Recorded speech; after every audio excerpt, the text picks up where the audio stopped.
சத்தமா சொல்லமா ஹல்லேலூயா. கர்த்தர் இந்த நாளை தந்தபடினால் தேவாதி தேவனுக்கு நான் நன்றி செலுத்துகிறேன். விசேஷமாக ஆண்டவருடைய வார்த்தையை நம்மோடு பேசும்படியாக கர்த்தர் என்னை நிலைநிறுத்தினபடினால் தேவனுக்கு நான் நன்றி செலுத்துகிறேன். ஆண்டவர் இன்றைக்கு கூட ஒரு நன்மையான காரியங்களை நம்மோடு இடைபடுவார், நம்மோடு பேசுவார்.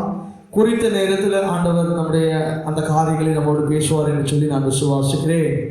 இன்றைக்கும் ஆண்டவர் பேச போகிறதான தலைப்பு என்னவென்று சொன்னால், நம்முடைய ஆவிக்குரிய காரியங்களுக்கும் நம்முடைய வாழ்க்கைக்கும் மிகவும் அவசியமான காரியத்தை நம்மோடு பேச போகிறார். என்னவென்று சொன்னால், உங்கள் ஆவிக்குரிய போராட்டத்தில் நீங்கள் ஜெயம் பெறுவது எப்படி என்பதை ஒரு 4 காரியங்கள் ஆண்டவர் நம்மோடு இடைபட போகிறார், நம்மோடு பேச போகிறார். ஹல்லேலூயா. என்ன காரியம்? உங்கள் ஆவிக்குரிய போராட்டத்தில் ஜெயம் பெறுவது எப்படி? ஏன்னா இன்னைக்கு நம்ம நினைச்சுக்கிறோம் நம்முடைய சரீரத்தில் மட்டும்தான் போராட்டம், சரீரத்தில் மட்டும்தான் எல்லாத்தையும் சகித்து கொண்டிருக்கிறோம். அப்படி அல்ல, நம்முடைய ஆவிக்குரிய போராட்டத்தில் உண்மையாய் நம்ம போராட வேண்டும். ஹல்லேலூயா, ஹல்லேலூயா. அதான் சொல்லுகிற நல்ல போராட்டத்தை போராடி நம்ம போராடுற போராட்டம் நல்ல போராட்டமா இருக்கணும். நம்முடைய காரியங்கள் எல்லாம் ஜெயமான காரியமாக மாற்றப்படணும். ஒரு 4 காரியங்கள் ஆண்டவர் நம்மோடு இடைபடுவார், நம்மோடு பேசுவாராக. எடுத்தவர்கள் வாசிக்கலாம். அப்போஸ்தலனாகிய பவுல் எபேசியருக்கு எழுதின நிருபம் 6ஆம் அதிகாரம் அதனுடைய 10ஆம் வசனத்தை வாசிக்க கேட்கலாம். கடைசியாக என் சகோதரரே, கர்த்தரிலும் அவருடைய சத்துவத்தின் வல்லமையிலும் பலப்படுங்கள். நீங்க உங்க ஆவிக்குரிய போராட்டத்துல ஜெயம் பெறணும் அப்படின்னு சொன்னா, நீங்க முதலாவது செய்ய வேண்டிய காரியம் கிறிஸ்துவுக்குள் உறுதியாய் நிற்க வேண்டியது அவசியமா இருக்கிறது. ஹல்லேலூயா. கிறிஸ்துவுக்குள்ள நம்ம என்ன பண்ணணும்? உறுதியா இருக்கணும். நம்முடைய சொந்த பந்தங்களிலோ, நம்முடைய பிள்ளைகளிலோ, கணவனுக்குள்ளேயோ, மனைவிக்குள்ளேயோ நீங்க உறுதியாக இருக்கிறது அது உங்களுடைய தனிப்பட்ட வாழ்க்கை. நீங்க அதில் இருக்கிறீங்களோ இல்லையோ, ஆனால் உங்கள் ஆவிக்குரிய போராட்டத்துல நீங்க ஜெயம் பெறணும் அப்படின்னு சொன்னா, நிச்சயமாகவே நாம கிறிஸ்துவுக்குள்ளாக உறுதியாக நம்ம என்ன பண்ணணும்? நிற்கணும். இன்னைக்கு நம்ம அதுல நிற்காததுனாலதான் இன்னைக்கு அநேக ஆவிக்குரிய போராட்டத்தில் நம்ம விழுந்து போகிறோம். ஏன் நிறைய நேரம் ஜெபிக்க முடியல, நிறைய நேரம் வேதம் வாசிக்க முடியல, ஏன் நிறைய நேரம் தேவனுடைய சமூகத்தில் நம்ம உட்கார முடியல அப்படின்னு சொன்னா, நாம ஆண்டவருக்குள்ள நிலைத்திராம இருக்கிறதுனாலதான், உலகத்தின் காரியத்திற்கு உங்களை ஒப்பு கொடுக்கிறதுனாலதான். இதை தான் சொல்லுகிற உபாகம புஸ்தகம் 20ஆம் அதிகாரம் அதனுடைய 3ஆம் மற்றும் 4ஆம் வசனத்தை வாசிக்கலாம்.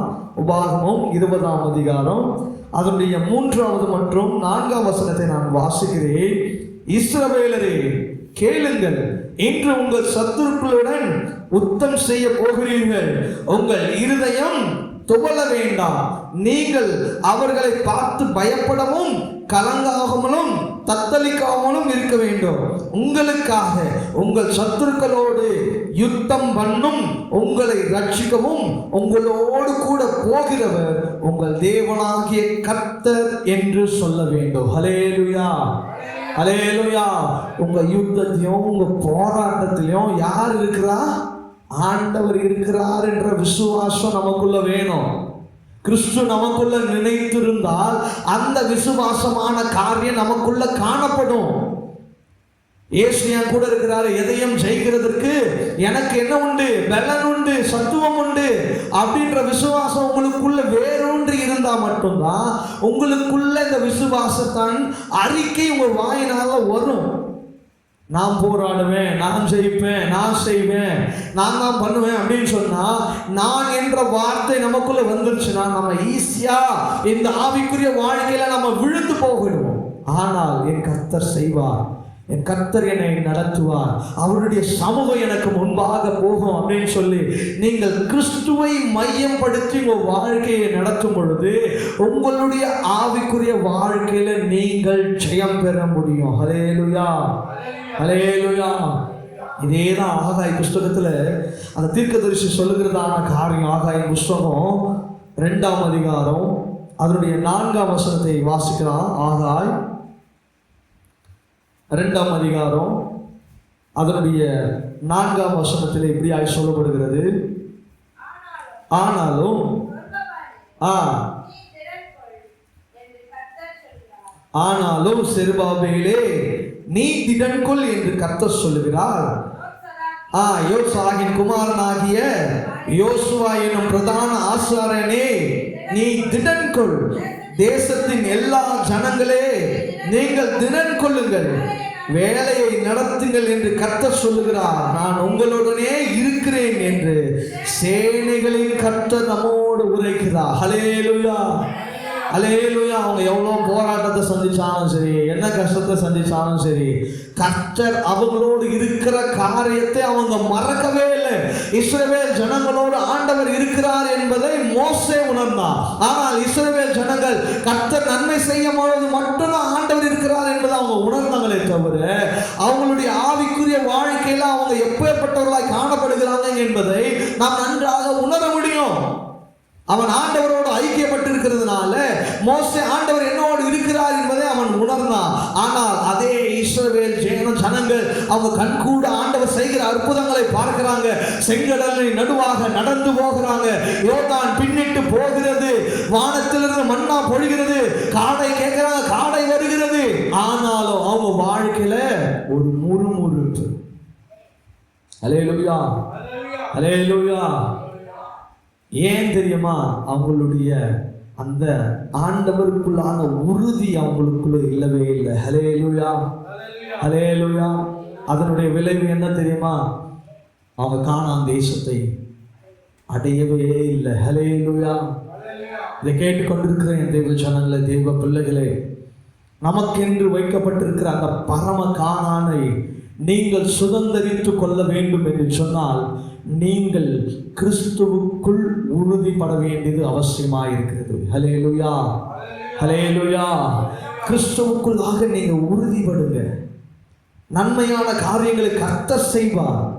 நன்மையான காரியங்களை இந்த உலகத்தில் நீங்க தேடாதீங்க. இந்த உலகத்தில் நன்மை என்ற காரியம் ஒண்ணுமே கிடையாது. ஆண்டவரை தவிர ஆண்டவர் மட்டும்தான் நமக்கு நன்மை செய்வார் என்று சொல்லி அந்த உத்தரவாதத்தோடு நீங்க வாழ்ந்து பாருங்க. கர்த்தர் உங்க வாழ்க்கையில செய்ய வேண்டிய காரியங்கள் நீங்க நினையாத நேரத்துல, நீங்க எதிர்பார்த்திராத நேரத்துல, நீங்க இப்படிதான் இருக்கும்னு சொல்லி நீங்க யோசிக்காத நேரத்துல, யோசிக்காத விஷயத்தை கர்த்தர் உங்க வாழ்க்கையில செய்வார். ஹல்லேலூயா. அதுதான் ஒரு ஆவிக்குரிய வாழ்க்கையின் முதிர்ச்சி.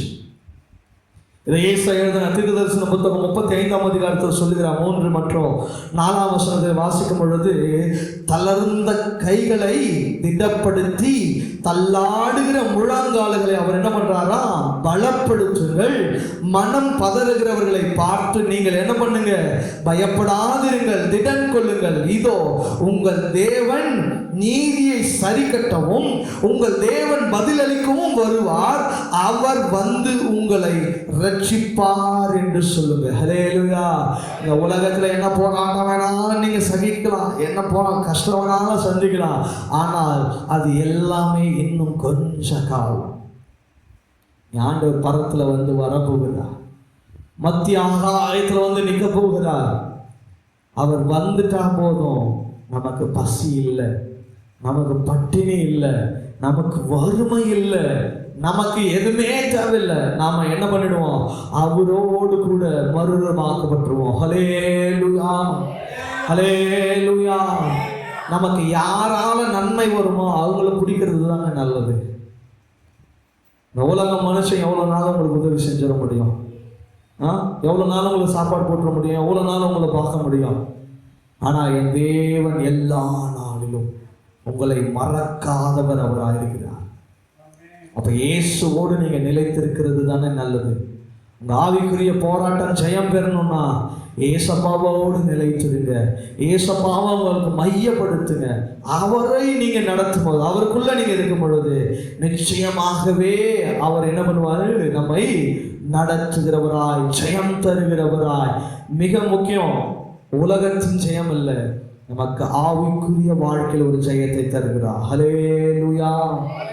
ஆவிக்குரிய போராட்டத்தில் ஜெயத்தை பெறணும்னா முதலாவது காரியம் கிறிஸ்துவுக்குள் உறுதியாய் நில்லுங்க. 2வது காரியம் எபேசியர் 5ஆம் அதிகாரம் அதனுடைய 18 மற்றும் 19ஆம் வசனத்தை வாசிக்க கேட்போம். எபேசியர் 5ஆம் அதிகாரம் அதனுடைய 18 மற்றும் 19ஆம் வசனத்தை வாசிக்க கேட்போம்.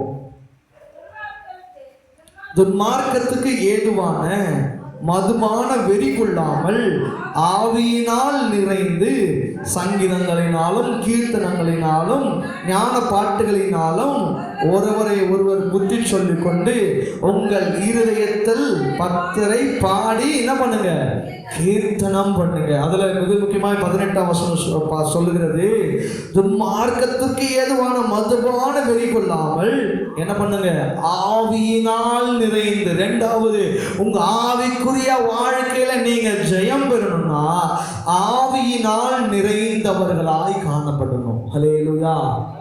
ஏன்னா ஆவியானவருக்கு பைபிள்ல நிறைய பேர் இருக்கு. அவர் டாக்டர், அவர் அட்வொகேட். நீ இங்கிலீஷ்ல இதெல்லாம் வாசித்து பார்த்தீங்கன்னா ஆவியானவரை குறித்து அநேக எக்ஸ்பிளனேஷன் சொல்லப்பட்டிருக்குது. அவர் ஒரு டாக்டர், நம்மை குணமாக்குகிறவர், நமக்கு பரிந்து பேசுகிறவர். அட்வொகேட் எப்படி நம்ம குற்றம் செய்யும் பொழுது நமக்கு என்ன பண்ணுவாரா, அவர் பரிந்து பேசுகிறவர். நீங்க யார் மேல நினைக்கிறீங்க பார்த்தீங்களா, அந்த நேரத்தில் உங்களுக்கு என்ன பண்ணுகிறாரு, பரிந்து பேசுகிறவராக இருக்கிறார். அப்போ அந்த ஆவியானவரை நாம கொண்டு வருவர்களாய் இருக்க வேண்டும். ஆவியினால நிறைந்தவர்களாய் இருக்க வேண்டியது அவசியம். இன்னைக்கு நிறைய ஆவியானவரை என்ன பண்ணி கொண்டு இருக்கிறாங்க, ஏற்றுக்கொள்ளாமல் இருக்கிறாங்க. பரிசுத்த ஆவியானவரை பெறாமல் இருக்கிறாங்க. பரிசுத்த ஆவியானவர் உங்களுக்குள் வரும் பொழுது நீங்க என்ன பண்ணுவீங்க, பலனடைவீங்கன்னு வசனம் சொல்லுகிறது. அவர் உங்களுக்குள்ள வரும் பொழுது முதலாவது உங்க பலவீனெல்லாம் மாறும், உன் பிரச்சனை எல்லாம் மாறும், உன் தேவையெல்லாம் மாறும். கடைசியா நீங்க என்னவா இருப்பீங்க, இந்த உலகம் முழுவதும் சாட்சியா இருப்பீங்க. ஹல்லேலூயா, ஹல்லேலூயா. நீங்க ஆவியானவர்னால நிரப்பப்பட்டீங்கன்னு சொன்னா நீங்க அநேகருக்கு சாட்சியா இருப்பீங்க. ஆவியானவர் உங்களுக்குள்ள இருக்கும் பொழுது அவருடைய வழி நடத்துதலை நீங்க அறிய முடியும். யாராவது நடு ராத்திரியில எந்திரிச்சு ஜெபம் பண்ணி இருக்கிறீங்களா? இங்க இருக்கிறவங்க நடு ராத்திரியில, என்னப்பா நடு ராத்திரியில ஏதாவது உட்காந்து ஜெபம் பண்ணுவானா? இங்க ஒரு மனுஷன் இருக்கிறான் பாருங்க, ஆவியை நிறைந்தவனாக இருக்கிறபடியினால அவன் ஜெபிக்கிற ஜெபத்தை கேளுங்களேன். அப்போஸ்தலர் நடபடிகள் 16ஆம் அதிகாரம் அதனுடைய 25ஆம் வசனம். அப்போஸ்தலர் நடபடிகள் 16ஆம் அதிகாரம் அதனுடைய 25ஆம் வசனத்தை வாசிக்க கேட்போம். ஜெபம் பண்ணி தேவனை துதித்து பாடினார்கள். காவலில் வைக்கப்பட்டவர்கள் அதை கேட்டுக்கொண்டிருந்தார்கள். ஹல்லேலூயா, ஹல்லேலூயா. ஆவியானவர் உங்களுக்குள்ள இருந்தா என்ன வரும் தெரியுமா, உங்களால தூங்கவே முடியாது. உங்களுக்கு எப்பொழுதும் அவர் ஒரு காரியத்தை சொல்லிக்கொண்டே இருப்பார், ஒரு சில காரியங்களை நினைப்பூட்டி கொண்டே இருப்பார். இங்க காவலில் வைக்கப்பட்டிருக்கிறவங்க, நல்லா கவனிங்க, செயலில் இருக்கிறவங்க. சிறை என்பது ஒரு போராட்டமான காரியம். ஒரு சிறையிருப்பு என்பது நமக்கு ஒரு போராட்டமான காரியம், இக்கட்டான காரியம். இந்த இக்கட்டான காரியத்துல பரிசுத்த ஆவியானவர் உங்களோடு இருக்கும் பொழுது அவர் என்ன பண்ணுவாரா, உங்களை நடுராத்திரியில செபிக்க தோண்டுவார். ஹல்லேலூயா. எத்தனை பேர் உணர்ந்திருக்கிறீங்கன்னு தெரியல, எதுக்கு எந்திரிக்கணுமே தெரியாம நடுராத்திரியில எந்திரிப்போம். ஆண்டவர் சொல்லுவார், எப்பா அதுக்காக ஜெபம் பண்ணு அப்படின்னு சொல்லுவார். அப்போ என்ன பண்ணணும், அந்த நேரத்தில் ஆண்டவருக்கு உட்காந்து என்ன பண்ணணும், ஜெபிக்கணும். நடுராத்திரியில நீங்க பகல்ல ஜெபிக்கிறத விட நடுராத்திரியில ஜெபம் பண்ணி பாருங்க, அந்த ஜெபத்திற்கு ஆண்டவர் வித்தியாசமான ஒரு பதிலை தருவார். ஹல்லேலூயா. இதெல்லாம் யாரும் உங்களுக்கு சொல்லிக் கொடுக்க மாட்டாங்க, பரிசுத்த ஆவியானவர் உங்களுக்குள்ள இருந்தால் அதை சொல்லிக் கொடுப்பார். அப்ப பரிசுத்த ஆவியானவர் நமக்குள்ள ஒரு முழுமையான காரியம். சங்கீதக்காரனும் அதுதான் சொல்றான், உங்க முழு இருதயத்தோடு கர்த்தரை தொழுது கொள்ளுங்க. 86ஆம் சங்கீதம் 12ஆம் வசனம் சொல்லுகிறது, உங்க முழு இருதயத்தோடு ஆண்டவருக்காக நீங்க எது செய்தாலும் சரி. ஒருவேளை உங்களுக்கு ஜபிக்கிற எண்ணம் இல்லைன்னா அந்த நேரத்தில் நீங்க ஜபிக்காதீங்க. ஒரு வேண்டா வெறுப்பாக ஜபிக்க வேண்டியது ஆண்டவர் நிச்சயமாக ஏற்றுக்கொள்ளவே மாட்டார். ஏதோ ஜெபிக்கணுமேன்னு சொல்லி உங்க குடும்ப ஜெபங்களை ஜெபிக்காதீங்க. ஏதோ ஜெபிக்கணுமேன்னு சொல்லி உங்க தனிப்பட்ட ஜெபத்தை ஜெபிக்காதீங்க. அந்த ஜெபிக்கிற எண்ணம் இல்லையா, ஜெபிக்காதீங்க. ஆண்டவர்கிட்ட கேளுங்க, ஆண்டவரே எனக்கு ஜெபிக்கிற அந்த ஆவியை என்ன பண்ணுங்க, கொடுங்க. ஏன்னா நீங்க ஜெபிக்கும் போது தான், அப்பதான் அவ்வளோ நேரம் நல்லா பேசுவாங்க. ஜெபிக்கும் போது தான் தூக்கம் வரும், கொட்டாய் வரும், எல்லாம் வரும். ஜெபிக்க கூடாதபடிக்கு தடைகளை பிசாசு கொண்டு வருவான். ஏன் தெரியுமா? நீ ஜெபிச்சுட்ட அப்படின்னு சொன்னா உனக்கு ஒரு விடுதலை உண்டாயிடும் என்று சொல்லி, உங்க ஆவிக்குரிய வாழ்க்கையில ஒரு ஜெயம் உண்டாயிடும் சொல்லி, அதற்கு நீங்க என்ன பண்ணணும், உங்களை ஆயத்தப்படுத்திக் கொள்ளணும். நல்லா கவனிச்சு பாருங்க. ஜெபிக்கும் போதுதான் உங்களுக்கு போராட்டத்தை கொண்டு வருவான். யாராவது அப்பதான் உங்க வீட்டை தேடி வருவாங்க, அப்பதான் யாராவது ஃபோன் பண்ணுவாங்க, மணி கணக்கா பேசுவான், நம்மளை ஞாபகமே வச்சிருக்க மாட்டான். ஆனா நமக்கு ஜெபிக்கிற நேரத்தில் தான் வந்து நம்மளை என்ன பண்ணுவான், டிஸ்டர்ப் பண்ணுவான். ஏன் தெரியுமா? பிசாசு உங்க ஆவிக்குரிய வாழ்க்கையில நீங்க வளரக்கூடாது, அவன் என்ன பண்ணுவான், அவங்களை அப்படியே கீழே அமுக்கி வச்சிடணும், அழுத்தி வச்சிடணும். ஜெயம் என்ற காரியம் உங்க வாழ்க்கையில வரவே கூடாது அப்படின்னு நினைப்பான். அப்பேற்பட்ட காரியங்களுக்கு உங்களை விலக்கி காத்துக்கொள்ளுங்க. பரிசுத்த ஆவியானவர் உங்களுக்குள்ள நீங்க வரும் பொழுது, நீங்க அனுமதிக்கும் போது நிச்சயமாகவே கர்த்தர் அநேக காரியங்களை உங்கள் வாழ்க்கையில் அவர் செய்கிறவராக இருக்கிறார். என் வாழ்க்கையில நான் உணர்ந்ததுனால சொல்லுகிறேன், நீங்களும் உங்க வாழ்க்கையில அப்பேற்பட்ட காரியங்களை நீங்க உணர வேண்டும் என்று சொன்னா தேவ சமூகத்துல காத்துருங்க. தேவ சமூகத்தை விடாம பற்றி கொள்ளுங்க. யோவான் எழுதின சுவிசேஷ புத்தகத்துல அவர் அருமையாக சொல்லப்படுகிறார். 4ஆம் அதிகாரம் 23 மற்றும் 24 வசனத்தை வாசிப்போம். யோவான் எழுதின சுவிசேஷ புத்தகம் 4ஆம் அதிகாரம் 23 மற்றும் 24.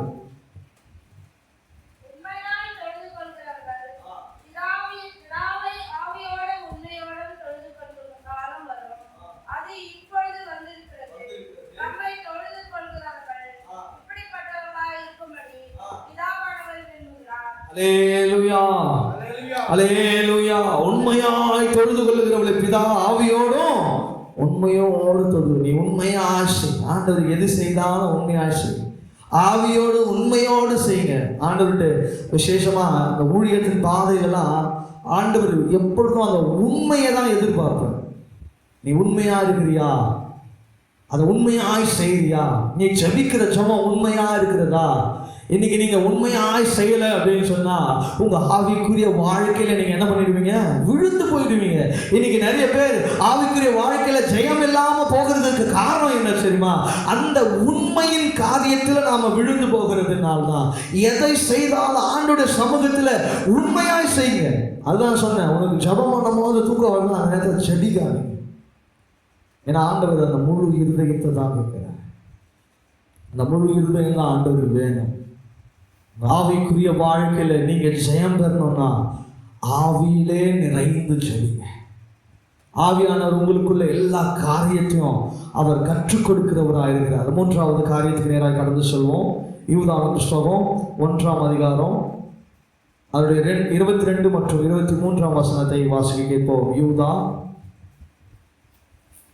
அது ஒரே அதிகாரம் தான் இருக்கும். 22 மற்றும் 23 வசனங்களை வாசிக்க கேட்போம்.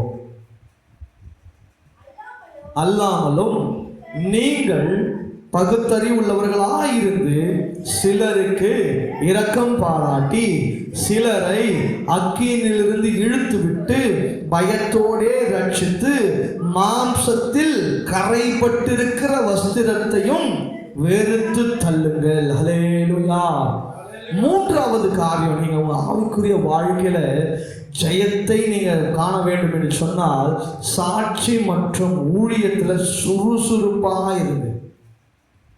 உங்க சாட்சியில உண்மையா இருங்க, உங்க ஊழியத்துல நீங்க சுறுசுறுப்பா இருக்கணும். ஆண்டவர் ஒரு சில இடத்துக்கு போன்னு சொல்றாரா, எந்திரிச்சு உடனே என்ன பண்ணிடுங்க, போயிருங்க. ஒரு ஊழியக்காரர் ஒரு சாட்சி இப்படி சொன்னார். நடு ராத்திரியில் 12 மணிக்கு ஆண்டவர் எழுப்பி போ, இந்த இடத்துக்கு போ அப்படின்னு சொல்லி அவர் சொல்லியிருக்கிறார். அவர் ஊழியத்துலேருந்து நைட்டு 10 மணிக்கு தான் வந்திருக்கிறார். 10 மணிக்கு வந்ததும் அவர் 10லேருந்து 12 மணி வரைக்கும் என்ன பண்ணியிருக்கிறாரு, ஜெபித்துட்டு 12 மணிக்கு தான் படுத்திருக்கிறார். ஆண்டவர் உடனே எழுப்பியிருக்கிறார், மகனே எந்திரி, போ, இந்த இடத்துல என்ன பண்ணு, இவங்களுக்காக அந்த குடும்பத்தில் போய் என்ன பண்ணு, ஜெபம் பண்ணு அப்படின்னு சொன்னாராம். அவர் என்ன சொன்னார், ஆண்டவரே எனக்கு என்ன பண்ணுறது, எனக்கு ரொம்ப டயர்டாக இருக்குது, நான் நாளைக்கு காலையில் போயிடுறேன்ப்பா அப்படின்னு சொல்லி படுத்துட்டார். இன்னொரு கொஞ்ச நேரம் கழிச்சு ஆண்டவர் சொல்கிறாராம், எந்திரி எந்திரி சீக்கிரம் போ, இந்த இடத்துக்கு போ போ அப்படின்னு சொல்லி சொல்கிறாராம். அவருக்கு என்னன்னே புரியலையா. இல்லாண்டவரே என்னால் சுத்தமாக முடியல, நான் நாளைக்கு காலையில் போகிறேன் அப்படின்னு சொல்லி அவர் மறுபடியும் படுத்துட்டார். 3வது தடவை ஆண்டவர் விடவே இல்லை, நீ எந்திரிச்சு போய் தான் ஆகணும்னு சொல்லி அவர் என்ன பண்ணியிருக்கிறாரு, சொல்லியிருக்கிறார். சரி என்னதான் ஆகுது, போனால் போட்டோம் அப்படின்னு சொல்லி என்ன பண்ணியிருக்கிறாரு. 3வது தடவை சொன்னதை உடனே அந்த வீட்டு போய் கதவை தட்டியிருக்கிறாரு. போனால் கணவனும் மனைவியும் ஃபேனில் என்ன பண்ணியிருக்கிறாங்களா, தூக்கு மாட்டி சாவலான்னு சொல்லி அப்போ தான் அந்த கயிறை மாட்டி கொண்டு இருக்கிறாங்களாம்.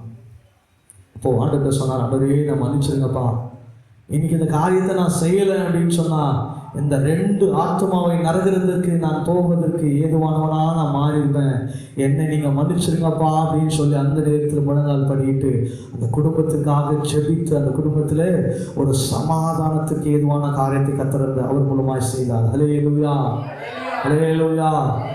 ஆண்டவர் வேற ஒருவரும் இல்லாமல் உங்களை கூப்பிடலங்க, நான் இல்லைன்னா வேற ஒருத்தர். ஆனால் உங்கள் மீதும் என் மீதும் ஆண்டவர் ஒரு தயவை பாராட்டியிருக்கிறார். ஜெபிக்க சொல்கிறாரா, எந்திரிச்சு ஜெபிக்க சொல்கிறாரா. எத்தனையோ நாள் எந்திரிச்சு ஜெபிச்சிருக்கோம் நானும் என் மனைவியோ. எத்தனையோ நாட்கள் ஆண்டவர் எங்களால் தூக்கவே முடியாது, தூக்கமே வராது, எவ்வளோ புரண்டு படுத்தாலும் தூக்கம் வராது. ஆனாலும் அந்த நேரத்தில் நாங்கள் உட்காந்து ஜெபித்துட்ட பிறகு தான் எங்களுக்கு என்ன வரும், தூக்கமே வரும். அப்பேற்பட்ட காரியங்களை ஆண்டவர் ஏற்படுத்துவார். உங்களுக்கும் அப்படிதான். நான் ரட்சிக்கப்பட்டேன், என் குடும்பம் ரட்சிக்கப்பட்டுச்சு, என் சொந்த பந்தெல்லாம் ரட்சிக்கப்பட்டுச்சு அல்ல, நம்முடைய கிராமம் ரட்சிக்கப்படணும், நம்முடைய தேசம் ரட்சிக்கப்படணும். ஒவ்வொரு ஆத்துமாவுக்காகவும் நீங்கள் பாரப்படுங்க, அவங்களுக்காக நீங்கள் பாரப்பட்டு ஜெபிக்கணும். அநேகருக்கு நாம் சாட்சியாக விளங்கணும். அந்த பிரதர் அந்த சிஸ்டர் எனக்காக ஜெபம் பண்ணாங்க, இன்னைக்கு அவங்க ஜெபத்தினால்தான் இன்னைக்கு நான் ஜீவனோடு இருக்கிறேன்னு சொல்கிறாங்க பாருங்க. அந்த சாட்சி தான் நமக்கு ஒரு மேன்மையான காரியம். ஹல்லேலூயா. அந்த சிஸ்டர் எனக்கு உதவி செஞ்சாங்க, அந்த சிஸ்டர் எனக்கு காசு கொடுத்தாங்க, அந்த சிஸ்டர் எனக்கு உணவு கொடுத்தாங்க, அந்த சிஸ்டர் எனக்கு ட்ரெஸ்ஸு கொடுத்தாங்க, இதெல்லாம் நல்லது, இதெல்லாம் சாட்சி நல்லது. ஆனால் இன்னைக்கு நான் ஜீவனோடு இருக்கிறேன், நான் பரலோகத்துக்கு போகிறதுக்கு ஆயத்தமாக இருக்கிறேன்னா அந்த பிரதர்னால தான், அந்த சிஸ்டர்னாலன்னு சொல்கிறாங்க பாருங்க. அதுதான் உண்மையான சாட்சியம் கூட, அதுதான் உண்மையான ஆவிக்குரிய வெற்றியும் கூட. ஹல்லேலூயா, ஹல்லேலூயா. ஜெபம் பண்ணுங்க, அடுத்தவங்களுக்காக ஜெபம் பண்ணுங்க. யோபு தன்னுடைய நண்பர்களுக்காக ஜெபித்தான், கர்த்தர் அவனுடைய சிறையிருப்பை மாற்றினார். ஒருவேளை உங்களுக்கு போராட்டம் இருக்கலாம், பிரச்சனை இருக்கலாம், நீங்கள் உள்ளத்தில் சொல்லலாம், எனக்கே 1000 பிரச்சனை இருக்குது, எனக்கே 1000 பேர் ஜெபம் பண்ணிட்டு இருக்காங்க, நான் யாரும் போய் ஜெபம் பண்ணி யாரு விடுதலை ஆகிட போறாங்கன்னு நினைக்காதீங்க. கர்த்தர் உங்கள் ஜெபத்தை அவர் கேட்கிறவராயிருக்கிறார். சங்கீதக்காரன் அதுதான் சொல்றான், கர்த்தர் ஜெபத்தை தள்ளாதவர், கர்த்தர் ஜெபத்தை கேட்கிறவர் என்று சொல்லி இருக்கிறது. கர்த்தர் எளியவனுடைய ஜெபத்தை தள்ள மாட்டார், சிறுமைப்பட்டவனுடைய ஜெபம் தள்ளவே தள்ளப்படாது. கர்த்தர் உங்களுக்காக கொடுக்கப்பட்டிருக்கிற சிறு ஊழியமாக இருந்தாலும் சரி, அதை உண்மையாய் ஆண்டவருக்கு செய்யுங்க. ஹல்லேலூயா, ஹல்லேலூயா. நீங்க சாட்சியா வாழணுமா, உங்க ஆவிக்குரிய போராட்டத்தில் ஜெயம் பெறணுமா, நீங்க ஜெபிக்காம போயிட்டு ஒரு ஆத்துமா செத்து போச்சுன்னா உங்க ஆவிக்குரிய வாழ்க்கையில நீங்க சந்தோஷமா இருக்க முடியுமா? சொல்லுங்க. ஒருத்தருக்காக ஆண்டவர் ஜெபிக்க சொல்றாரு, ஒரு தேசத்துக்காக உங்களை ஜெபிக்க சொல்றாரு. அந்த தேசம் பாழாய் போயிடுச்சு, ஜெபிக்காம போனதுனால தேசம் பாழா போயிடுச்சுன்னா நீங்க நிம்மதியா இருக்க முடியுமா? நிம்மதியா உங்களால தூங்க முடியுமா? நான் ஆவிக்குரிய வாழ்க்கையில நான் ஜெயத்தை பெற்றுட்டேன்னு சொல்லி சாட்சி சொல்ல முடியுமா ஆண்டவர் சமூகத்துல? ஆண்டவர் உங்கள் உள்ளத்தை கிழித்து போட்டுருவார். நான் சொன்னனே நீ செய்யலையே, இன்னைக்கு இந்த ஜனம் இப்பேற்பட்ட பாழாக்கப்பட்டிருக்கிறதே சொல்லுவார். உங்க இருதயம் கிழிக்கப்பட்டிருக்கும். அதனால் ஆண்டவர் உங்கள் உள்ளத்தில் வைக்கிற சாட்சியம் சரி, உங்கள் ஊழியத்தையும் சரி சுறுசுறுப்பாக செய்யுங்க, கால தாமதப்படுத்தாதீங்க, உறுதியாக நில்லுங்க. கர்த்தர் வாழ்க்கையில நன்மை செய்வார், அந்த ஜனங்கள் மத்தியில் செய்வார். எத்தனை வருஷம் பாஸ்டர் அந்த குடும்பத்துக்காக ஜெபிச்சேன், அந்த குடும்பம் ரட்சிக்கப்படலை, இயேசுவை தேட மாட்டாங்க, இன்னும் அதிகமாகதான் காரியத்துக்குள்ள தேவனுக்கு பிரியமில்லாம செய்யறாங்க. அதெல்லாம் உங்களுடைய வேலை கிடையாது. ரட்சிப்பு கர்த்தருடையது, அவர் பார்த்துப்பார். உங்களுடைய வேலை, என்னுடைய வேலை என்ன தெரியுமா? ஆண்டவருக்காக ஊழியம் செய்யுது, ஆண்டவர் சொல்லுகிற காரியங்களை செய்கிறது தான் ஊழியக்காரனுடைய உண்மையான வேலை. அதை செய்கிறதுக்கு தான் உங்களையும் என்னையும் ஆண்டவர் தெரிந்தெடுத்திருக்கிறார். அல்லேலூயா, அல்லேலூயா. முதலாவது காரியம், கிறிஸ்துவுக்குள்ள உறுதியாக நில்லுங்க. இரண்டாவது, ஆவியினால் நிறைந்தவர்களாயிருங்க. மூன்றாவது, உங்கள் சாட்சி மற்றும் ஊழியத்தில் சுறுசுறுப்பாயிருங்க. நாலாவது மற்றும் கடைசி காரியம், எபேசியர் புஸ்தகம் 4ஆம் அதிகாரம் 26 மற்றும் 26ஆம் வசனம், 27ஆம் வசனம். நிறைய வசனங்கள் இருக்குது, ஆனால் நமக்கு நேரம் இல்லாதபடினால் நான் சுருக்கமாக முடிக்கிறேன். எபேசியர் புஸ்தகம் 4ஆம் அதிகாரம் அதனுடைய 26 மற்றும் 27ஆம் வசனத்தை வாசிக்க கேட்கலாம். நீங்கள் கோபம் கொண்டாலும் பாவம் செய்யாதிருங்கள். சூரியன் அஸ்தமிக்கிறதுக்கு முன்னே உங்கள் எரிச்சல் தனிய கடவுது. பிசாசுக்கு இடம் கொடாமல் இருங்க. ஹல்லேலூயா. இதுதான் நம்முடைய ஆவிக்குரிய வாழ்க்கைக்கு மிகவும் அவசியமான காரியம் நான் சொல்லுவேன். நாலாவது காரியம் என்னன்னா, பிசாசுக்கு இடம் கொடாமல் இருங்க. ஹல்லேலூயா, ஹல்லேலூயா. நாம ஏசப்பாவுடைய வார்த்தைக்கு கீழ்ப்படிஞ்சோன்னு சொன்னால், அதுதான் யாக்கோபின் புஸ்தகம் 4ஆம் அதிகாரம் 7ஆம் வசனம் நீங்கள் வாசித்து பார்த்தீங்கன்னா உங்களுக்கு தெரியும். நம்ம ஆண்டவருடைய சத்தத்திற்கு செவி கொடுத்தோம் என்று சொன்னால் நாம என்ன பண்ணுவோமா? பிசாசுக்கு இடம் கொடுப்பதில்லை என்று வசனம் சொல்கிறது. ஹல்லேலூயா. நாம ஆண்டவருடைய வார்த்தைக்கு கீழ்ப்படிந்தோம் என்று சொன்னால் பிசாசுக்கு நம்ம இடம் கொடுக்க மாட்டோம். நீ ஆண்டவருடைய வார்த்தைக்கு நீ செவி கொடுப்பாயானால், ஆண்டவருடைய சத்தத்திற்கு நீங்கள் அதிகமான முக்கியத்துவத்தை கொடுப்பீர்கள் என்று சொன்னால், நிச்சயமாகவே நீங்கள் பிசாசுக்கு என்ன பண்ண மாட்டீங்க? இடம் கொடுக்க மாட்டீங்க. ஆண்டவர் படைத்ததான முதல் மனுஷன், ஆண்டவர் என்ன வார்த்தை சொன்னாரோ அந்த வார்த்தைக்கு அவன் என்ன பண்ணாம போயிட்டான்? கீழ்ப்படியாம போனது நிமித்தமாக அவனும் அவனுடைய வாழ்க்கையில என்ன வந்துச்சு? பாவம் வந்துருச்சு. பிசாசுக்கு அவன் இடம் கொடுத்துட்டான். பிசாசு சொல்லுகிற வார்த்தைகளுக்கு அவன் என்ன பண்ணிட்டான்? செவி சாய்த்துட்டான். இன்னைக்கு பிசாசு இதுதான், ஆண்டவருடைய வார்த்தைக்கு செவி சாய்க்காத, ஆண்டவர் சொல்லுகிற வார்த்தைகளை திரித்து சொல்லுவான், நீ கீழ்ப்படியாதன்னு சொல்லுவான். இப்பேற்பட்ட காரியங்களுக்கு நீங்க ஒப்பு கொடுப்பீங்கன்னா பிசாசுக்கு நீங்கள் இடம் கொடுக்கிறவர்களாய் காணப்படுகிறீங்க. ஹல்லேலூயா. 1 பேதுரு 5ஆம் அதிகாரம் 8ஆம் வசனம் சொல்லுது, அவன் கெர்ச்சிக்கிற சிங்கத்தை போல எவனை விழுங்கலாமோ என்று என்ன பண்ணி கொண்டிருக்கிறானா? வகை தேடி சுற்றி திரிகிறவனா இருக்கிறான். யாரு மாட்டுவாங்க, எனக்கு பசி உண்டாகும், அவனை சாப்பிடலாம் அப்படின்னு சொல்லி பிசாசு என்ன பண்ணிருக்கிறானா? கெர்ச்சிக்கிறானா. இந்த காட்டில் சிங்கம் இருக்கு பார்த்தீங்களா, ஒரே ஒரு கர்ஜனை சவுண்டு கொடுத்துச்சுன்னா போதும், அதை சுற்றிலும் 1 கிலோமீட்டருக்கு எந்த விலங்கும் இருக்காது, என்ன பண்ணிடும்? ஒரே ஓட்டமாக ஓடிடும். ஏன் தெரியுமா? சிங்கம் நம்மளை வேட்டை. அப்போ நீங்கள் பிசாசுக்கு இடம் கொடுத்துட்டீங்கன்னா பிசாசு உங்களை எப்படா மாட்டுவான், எப்படா சாப்பிட்டு அவனை நரகத்துக்கு கொண்டு போயிடலாம் அப்படின்னு சொல்லி அவன் என்ன பண்ணி கொண்டு இருப்பான்? காத்து கொண்டு இருப்பான். நீங்கள் பிசாசுக்கு இடம் கொடுக்காதீங்க. தான் வசனம் சொல்லுகிறது. என்ன பண்ண வசனம்? பிசாசுக்கு இடம் கொடாமல் நீங்க கோபம் கொண்டாலும் பாவம் செய்யாதீங்க. ஒருவரை ஒருவர் நீங்க மன்னிங்க, ஒருத்தரை மன்னிங்க. இன்னைக்கு பிசாசு ஜனங்களுக்குள்ள கொண்டு வருகிற காரியம், இந்த மன்னிப்புன்ற காரியத்தை ஜனங்களுக்குள்ள எடுத்துட்டான்.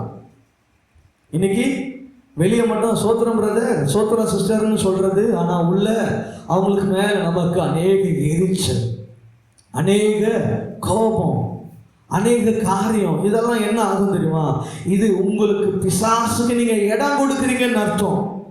அப்போஸ்தலர் நடபடிகள் 5ஆம் அதிகாரம் அதனுடைய 3ஆம் வசனத்தை வாசிக்கலாமா? மிக முக்கியமான வசனம். அப்போஸ்தலர் நடபடிகள் 5ஆம் அதிகாரம் அதனுடைய 3ஆம் வசனத்தை வாசிக்க கேட்கலாம்.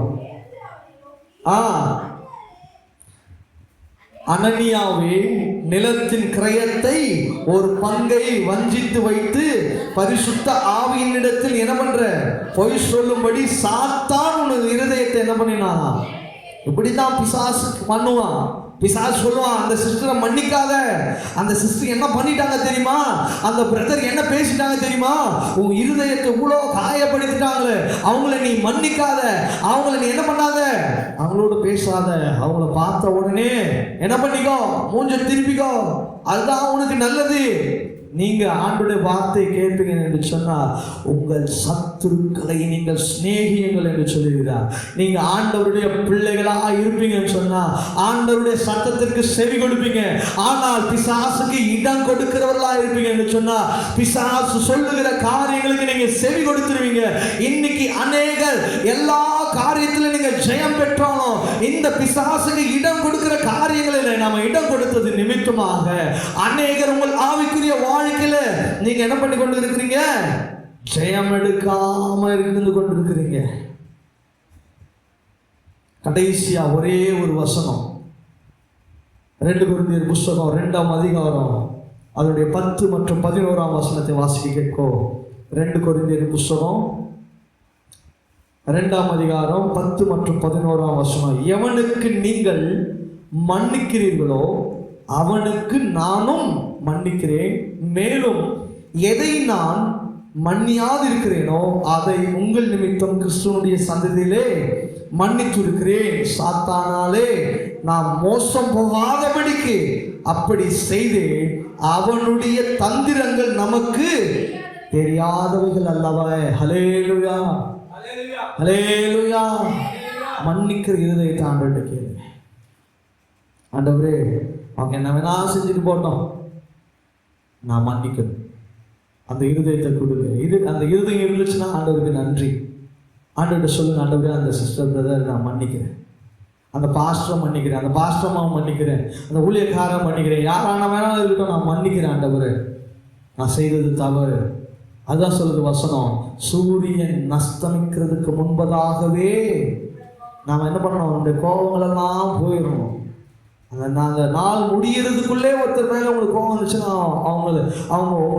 அவங்க கிட்ட போய் அவங்க கிட்ட சொல்லுற உங்களுக்கு அந்த இருதயம் இருந்துச்சுன்னா அவங்க கிட்ட போய் சொல்லுங்க, சாரி சிஸ்டர் என்னை மன்னிச்சிடுங்க அப்படின்னு சொல்லுங்க. அப்படி அந்த இருதயம் இல்லைன்னா ஆண்டவர்கிட்ட சொல்லுங்க, ஆண்டவரே இந்த பிரதரையும் அந்த சிஸ்டரையும் நான் என்ன பண்றேன், மனசார மன்னிக்கிறேன்ப்பா. நான் பிசாசுக்கு இடம் கொடுக்க கூடாது ஆண்டவரே. பிசாசு என்னை எப்படியெல்லாம் மோசம் போக்கணும்னு சொல்லி என் மேல கர்ஜித்திருக்கிறான், என்னை மன்னிக்கிற இருதயத்தை எனக்கு கொடுங்கப்பான்னு கேளுங்க. ஹல்லேலூயா, ஹல்லேலூயா. அப்படி இல்லைன்னு சொன்னா, அந்த இருதயம் உங்களுக்கு வரவே இல்லை என்று சொன்னால் நீங்கள் நன்றாய் புரிந்து கொள்ள வேண்டியது, பிசாசு உங்கள் இருதயத்தை ஆளுகை செய்து கொண்டிருக்கிறான். ஹல்லேலூயா. கடைசியாக ஆவிக்குரிய போராட்டம் நாம வெறும் தப்பிக்கிறதுக்கு மாத்திரமல்ல, இயேசுவோடு கூட ஜெயம் பெறுகிறது தான் ஒரு உண்மையான வெற்றி. ஹல்லேலூயா. போராடுகிறது இல்லை, நீங்க ஜெயம் பெறணும். பரலோகத்துக்காக இங்க போராடுகிற காரியம் இல்ல. ஆண்டவர் வரும்போது அவரோடு நீங்க பரலோகத்துல செல்லணும். ஆண்டவர் வரும்போது உங்களை பார்த்து சொல்லக்கூடாது, அந்த சகோதரி நீ மன்னிக்கலையாமா, அந்த சகோதரி நீ மன்னிக்கலையே, இதனால ஒரு பரம காரியங்களை நீ இழந்து போயிட்டியே, உன் ஆவிக்குரிய வாழ்க்கையில நீ வெற்றி பெறலையே அப்படின்னு சொல்லி ஆண்டவர் உங்களை பார்த்து சொல்லக்கூடாது. அந்த மன்னிக்கிற இருதயத்தை ஆண்டவர் நமக்கு கொடுக்கும்படியாக இந்த நாளில் இந்த கேட்டதான 4 காரியத்தில் நீங்க ஜெயம் பெறும்படியாக கர்த்தர் நமக்கு நன்மையான காரியங்களை செய்யும்படியாக நாம் ஆண்டவர் சமூகத்தில் இன்னைக்கு நாம் செபிப்போம். தேவன் தாம் இந்த வார்த்தைகளை ஆசீர்வதிப்பாராக.